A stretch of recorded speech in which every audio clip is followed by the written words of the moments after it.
Hello, I'm Robbie Fowler and you're watching Redmen TV. Hello, welcome to Redmen TV. It's the Uncensored Match Build Up show and Liverpool's trip down to Leicester City in the King Power Stadium. I'm joined by Chris Pajak and John Machin to discuss the game. First and foremost, Chris, I think there's a concern, of course. Obviously, the fixtures are going to start coming thick and fast between now and New Year. We've only got a 3-day turnaround between the victory over Stoke and, of course, this game. But in some respects, could this actually work in Liverpool's favour? I think so, yeah. I think there's an argument to be made for it, certainly, because, you know, it's a quick turnaround for Leicester as well. Let's not forget that. Obviously, we've had the Champions League game midweek last week, so that'll have some impact on our starting 11. But I think the confidence that we'll have got from our ludicrous performance first, and then secondly, Stoke at the weekend, will sort of carry on into this. And that's why I'm not too displeased with the fact that it's only a 3-day turnaround. Yeah. I think that the confidence will still be high within the squad. Yeah, they won't have a lot of time to work on the game, but I think what we'll see is we'll see some wholesale changes to the side, and I think that any training that has happened over the last few days will be with another 3 or 4 players who maybe didn't play but have had the game plan really instilled in them for Leicester on Tuesday. Interesting. So I agree with I think that notion that you know, we were starting to build up a little confidence in the side that it kind of can't hurt too much to basically not have too much of a gap in between the game. We're going in hot, you know, we're going straight into the next game. More of the same, lads, keep it going. Yeah, absolutely. I mean, you don't really get any chance for a breather till January now, so, you know, you've just got to keep going. And obviously this is when your squad comes into its own, but it's no good just changing for the sake of changing. You've got to really know what you're doing. I mean, I think we've always talked about keeping your back four as settled as possible, and yet you look at Saturday and you think, well, you know, Johnson and Enrique as fullbacks, do we really want to see that again? And yet, you know, there is a virtue in, as we said, keeping them together. So, you know, Rodgers has got to earn his corner, I think, trying to decide who to play and who not to play. Yeah, definitely. But hopefully, as Chris said, the confidence will, you know, really stand us in good stead now. Yeah. It's a winnable game, isn't it? Yeah, no, absolutely. Yeah, I'd be interested to know people's thoughts at home, because obviously we're told that footballers can't play a massive amount of games in short space of time. Do you think it actually could be, you know, the complete flip side of that? Do you think it's a day or two too soon for Liverpool, given that we're trying this resurgence, we're trying to get back into football? Let us know in the comments underneath. I mean, I'm not sure I necessarily agree with that there'll be wholesale changes. I'm thinking given what we've seen over the last couple of games, because I would expect maybe Gerrard to come back in. I would expect 1 or 2 changes. I can't see him being. I think 3 or 4 myself. Up to 4, yeah, you think? Yeah, I don't. Well, for a start, there's no chance looking at the second half performance on Saturday that Enrique can play another 90 minutes so soon. No. So he's gone. I'd say Gerrard's going to be coming in for somebody, and probably Lallana at least. I think would be 3. And then it's the Johnson Manquillo thing. I'm not too certain. I actually would rather see at least 3 of that back 4 stay and play. But I think 3 changes at minimum. I think some of it is going to depend on why Rodgers picked the team he did against Stoke. Yeah. Was it going back to the experienced players from last year, in which case he might want to stick with them while we get some more wins under our belts and some more confidence? Yeah. Or was it just coincidence, in which case he might now be thinking, yes, I've got to get Gerrard back in, I've got to get Manquillo and Moreno playing, Henderson could do with the rest before Sunderland, you know, let's have Chan in, and you know, go, and I think it would be a mistake to go with too many changes. Yeah. You know, I'd certainly be very upset if he doesn't stick with Skirtle and Toure for now. Yeah. He doesn't stick with Lucas ahead of them. Sterling will obviously play. I can see if I was going to make changes, the changes I'd be making would be saying, right, well, Lallana could come in for Coutinho. Yeah. You know, and not really. Those are the kind of changes he was making last year anyway. You know, that area of play would make changes. And if he does that, I'll be happy, you know. Yeah. But I do agree that Enrique looked out of his depth. I think based on what we've seen up until last week with Liverpool, I think we should expect a number of changes to be made. But my feeling on it is that I think Rodgers has kind of looked at it and gone, we maybe just need a little bit of stability and a bit of consistency, and like we said the other week, stop worrying about how fit the team's going to be in April and start worrying on getting some points on the board right now. So from that perspective, I kind of wouldn't expect too many changes. And on the Enrique thing, yeah, he didn't have a great game at the weekend at all, but why is Moreno not in the side? Is it a defensive issue? I think that Johnson will probably switch to left back. Yeah. And Manquillo coming at right back. That's the change that I think he'll make. But the point I'm making on Enrique is that what we just done the final word show and it was good. Go and watch it. RedmenTV.com. Yeah. He's not fit. He's clearly not match fit. And look, I think Moreno's a well better footballer than him, and I actually think Johnson's probably on his days he's a better left back than Enrique as well, which is a shame. But you know, I think there's a case to be made that he's only going to get more form up by playing in these games. Again, keep a little bit of consistency. I don't think we will, but I think there's a case to be made. You might as well give Enrique 2 games on the bounce, because unless he's absolutely finished after that game, which he shouldn't be, because how else do you get match fitness? It may depend on who they play on the right. I know no idea who Leicester players are on the right of their midfield, so it may well be. Where's Jack when you need him? They've got a flyer there or something that might make a difference, but who you pick, I don't know. Yeah, you know. It's the thing about Gerrard is, I mean, I know a lot of people will say, well, he didn't play on Saturday, therefore he'll come back in for this game. But we've got a game on Saturday as well. Yeah. So does he come in for this game and then miss the home game again? Yeah. Is he never going to play at home, because that's the sort of sequence we get into? Yeah. You know, so do you save him for Saturday when we might need him against Sunderland? I think it's more likely, in my own opinion anyway, I think it's more likely that he'll play against Leicester. If he does get to sit out a game, it will be Sunderland, because he'll be in the side for Basel. Yeah. Yeah. That's the way I think it's working at the moment. But again, based on merit, Steven Gerrard didn't do enough when he came off the bench to say he deserves to start. He deserves that starting place over Lucas, Coutinho, Sterling. I thought those are 3 players. Maybe, yeah, I think of Henderson even, you know, or Allen. I don't think any of those players deserves to lose their place to Steven Gerrard, other than, as you say, in a rotational issue, if they're going to say, well, Stevie's going to pop in for this game and back out for the weekend. But this is all down to Brendan Rodgers' management. With Brendan Rodgers changing those players to keep them fit and fresh and on their toes, I think that's perfectly legitimate. It's when you start changing, you know, like your defensive midfield players, your defence, then you start to worry me. Then, yeah. You know. I suppose you're right. I think that's supposed to be the idea, isn't it? You freshen up your attack, but you keep stability at the back. So yeah, it does make sense. But this is the point about Steven Gerrard, isn't it? And the big fear is, and it's a test of Brendan Rodgers' management.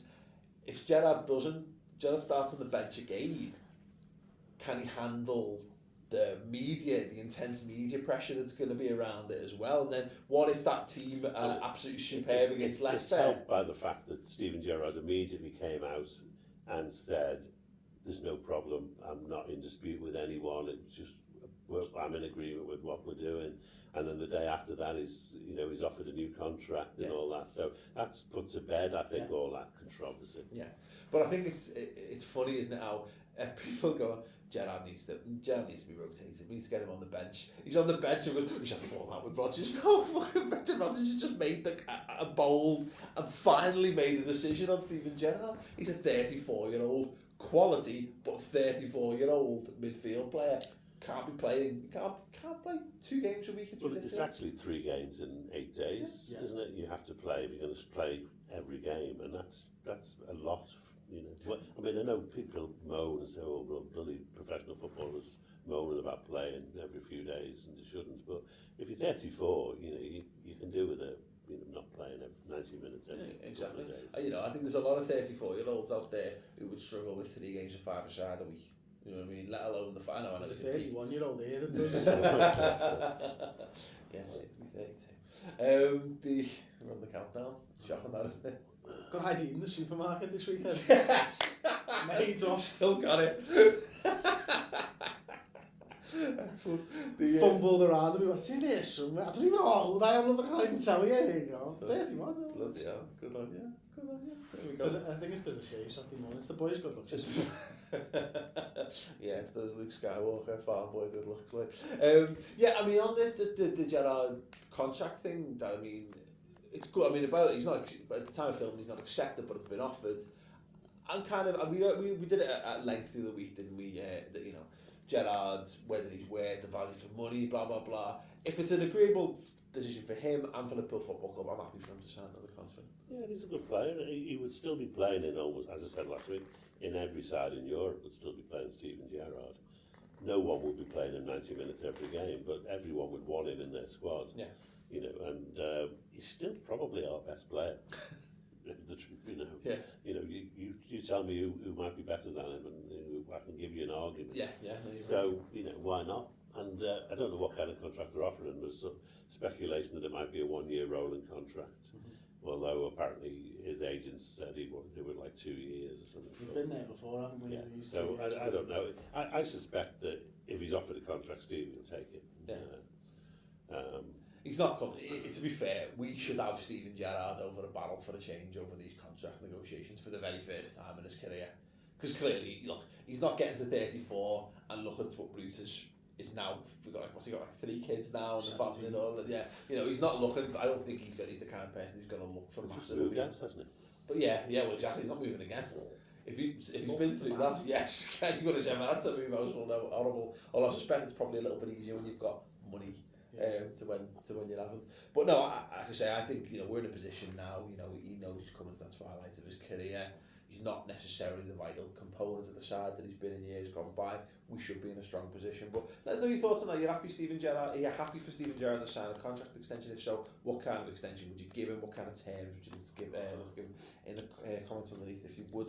Please, Leicester, because they've struggled recently. They set the Premier League alight, didn't they? They rescued one weekend in particular for me when they beat Man United.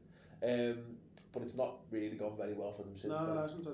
They're rooted 1 point behind the other 3 teams in the relegation zone. Burnley, QPR in the relegation zone. Yeah, I think there's 3 teams on 11 points and they're on 10, aren't they? It's not, it's... I thought they'd do a little bit better. I'm a little bit surprised that I thought at the start that they had, I thought, they could kick on, and I think they drew 2-2 with Everton, didn't they? And then did they beat Arsenal? Or did they draw 2-2 with Arsenal as well? So they've had some decent results. One at home, haven't they? And that was United. Yeah. But what worries me is that was United, and it may well be that they're one of those teams who just get up for it when it's a big club come, and they're just rabid, and they're all over you. Well, we're all right. We're only 11th at the table, so we'll lull them into a false sense of security. Not in their eyes. Liverpool come and and I'm not saying it'll go that way, but I mean a lot of teams do that, don't they? They just play out of their skins against the top sides, and then back to mediocrity the week after. So that worries me a little bit, and the fact that an awful lot of teams now play the same way against us, like Crystal Palace. They set up to not concede any goals because they know we're passing the ball for fun around the halfway line, and they can just hit us on the break with pace, and that's what they did with United. They hit them with pace. Yeah. And I'm just hoping that if we played like we did against Stoke, that we're much more solid at the back, and we don't just hold the ball for the sake of holding it. We get forward. I think I'd take a similar approach to Stoke in some respects. Because again, we're not fixed. It's not right yet. We need to just continue to work on this basis of stability, of being defensively sound, and let them make mistakes. Yeah. You know what I mean? Be sound, let them have a bit of the ball, fine, and then look for them to to exploit gaps that they might leave. Yeah, I think we need to grind out a result. Ultimately, don't we? We need to win this game again, much like we needed to win against Stoke. And I think the way to do that, as you've just said there, is build a solid base and work from that.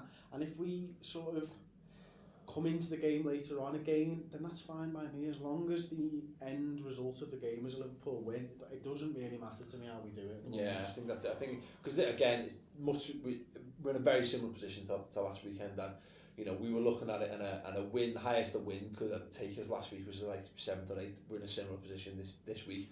We can only go as high as like, unless we win like 7-0 or Arsenal get absolutely murdered, I think we can only go as high as like 7th, 8th again this week. Well, So a few weeks ago you looked at it and we had Palace, Stoke, Leicester and Sunderland, and you thought 12 points. Yeah. You know, that's what we want. That's obtainable. And then you go crashing and burning at Palace and you think, you know, this isn't as simple as it's, you know, as it should be. And all those games to me look the same. They're going to be teams who are going to make it really difficult for us to score goals, and they're going to hit us quick and hard. Palace did it and won. Stoke tried it and came close. You know, Leicester and then Sunderland. We need to build on the Stoke win, you know, and grind out, as Chris says, another result, you know, tomorrow. I think we just need to get some points on the board more than anything. You know, just if we can go 4 games unbeaten, and that's, you know, coming from, you know, so you're talking Stoke, from in the league. I'm talking. So you're talking Stoke, Leicester, Sunderland, and Man United. It's Man United or a win. Well, no, but I mean, it doesn't. I'm not asked where it comes. If we draw against Sunderland and get a win against United, I mean those kind of things. We just need to put a little unbeaten run against together and see where we are there. And I think once we get through Christmas, let's not worry too much about sensational attacking intent. January we can look at that. Sturridge will hopefully be back in January. If not, a call can be made on whether we can bring in striking reinforcements, and then that'll inform how we play for the rest of the season. Right now, fuck that. Let's just get a couple of 1-0 wins. If we draw, you know what? If we set out to get 1-0 wins in the next 3 games and draw one of them 0-0 or 2 of them 0-0, that's actually nowhere near as bad as I think people probably feel. We can't afford right now that it is. We've got to stop the getting beat. Basically, we've lost too many already. We need to call a halt to that. And if you get a draw, well, it's not brilliant, but at least it's not the defeat. The thing is, you can buy goals, but I don't think you can buy clean sheets in the same sort of way. Right. You can train clean sheets. You know what I mean? You can practice on the training ground, because shit managers get clean sheets all the time. Precisely. But like the attacking side of things is something that just, you know. But this is the thing this is the thing that I've seen over the last 7 days, and why I'm a little bit more encouraged than I was 7 days ago, is because we do look a little bit more solid in defence, and I think that's down to, in part, well, mostly down to Colo Touré and Lucas for that. Yeah. But the encouraging signs for me is the work at the top end of the pitch, the little sort of intricate 1-2s and the passing, right in front of their penalty area on the day. That's what I see glimpses of, almost the future. It's like what you were talking about, is what happens in January, how the Liverpool start scoring goals in January, and I think we're sort of seeing a little window into how we're going to sort of play when it comes into the new year, and we can't be expected to do that for 90 minutes now, but I think that we'll play a little bit more expansive football if we get some good results and we get some points on the board, and that's how we're going to play second half of the season. The single most important thing for me, and we've said it a few times in the last couple of weeks, is the determination. That, isn't it? You know, having the right attitude and approaching the game in the right way. You've got to match, then beat your opponent's desire to win the game first and foremost, and then the rest of it I think can be worked. Yeah, and the teams we're playing are going to be full of energy. They're going to be full of that kind of belief, even though they're not doing particularly well, Leicester. They're still going to really go at us, thinking that we're at home, we beat United, we can beat these as well. I think, and you look at those, I mean, Crystal Palace actually flipped it on us, didn't they, to their credit, and that's the worry you have with these kind of teams we're coming up against.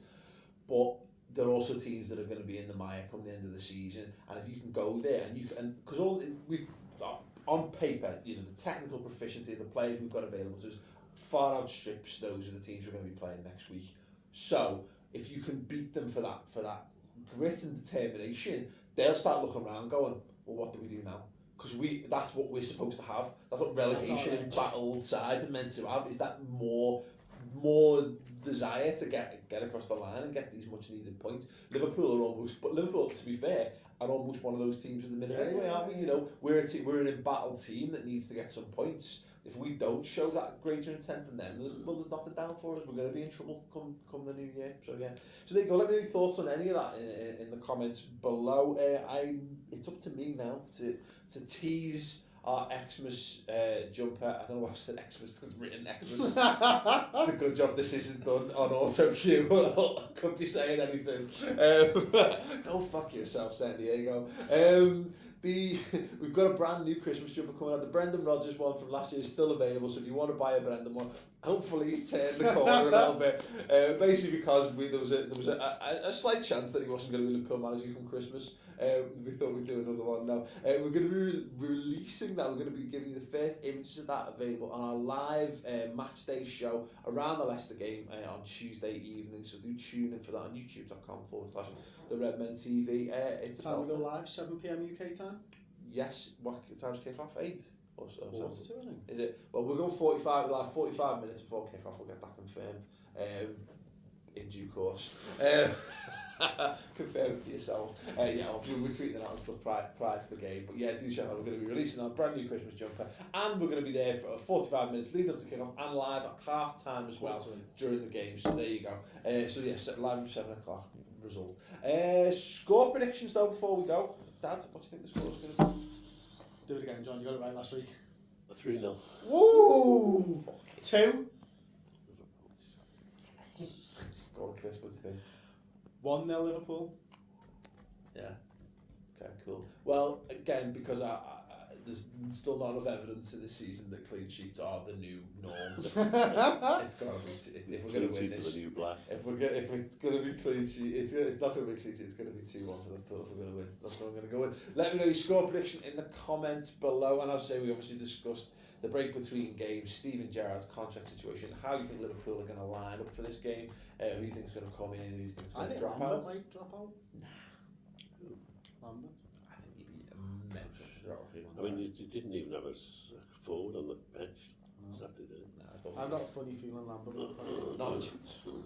Not a chance. We've got no other options. Clearly, but he's not. I think he's going to play every game until Balotelli's fit, and then you have a question mark about whether Balotelli will come back in. But if you agree with or disagree with Chris, again, let us know in the comments below. Don't forget to give the video a thumbs up. Don't forget to get the subscribe button in the corner of the screen. If you haven't subbed to the YouTube channel already, it's free. It's completely unrelated to the website stuff. So just do that. And save some money for a Christmas jumper. Yeah, definitely. Or do both.